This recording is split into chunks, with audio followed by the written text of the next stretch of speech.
part of the vitamin D story that we really don't know is the idea that, you know, everyone's ability to deal with vitamin D varies.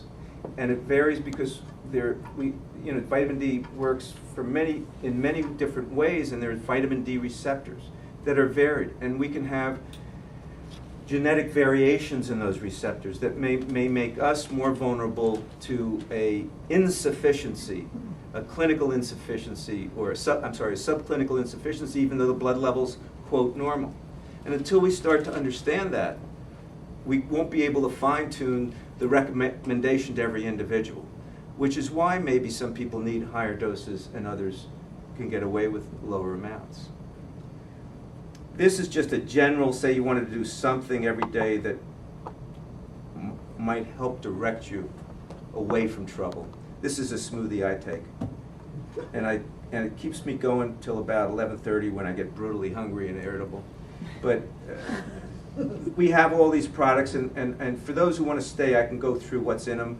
But I think our goal is to recognize the factors that favor cancer initiation, development, and spread, and support our patients in minimizing these factors through conventional medical therapy, diet, nutritional supplementation, herbal therapies, exercise, and stress reduction therapies. And to support early detection of cancer through appropriate screening. I mean, people take some supplement and they think they never have to have a colonoscopy. They're nuts. We have all these wonderful tools. We have to use every one of them. And to facilitate access to the best conventional and supportive resources, which often means directing people away from resources that are not so useful. And I think that's it. I want to just say, this lady is a PhD, and she has a group called Nutritional Solutions Consulting Group. I got many of these ideas. These are things I've known about, but she's organized it very beautifully.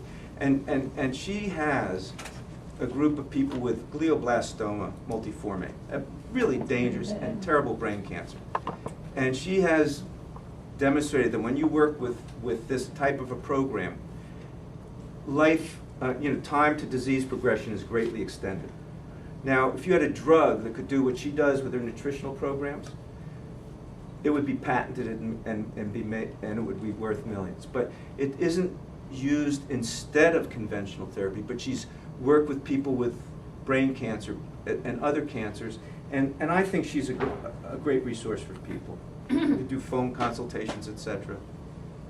What is that website? Yeah, the website. Huh?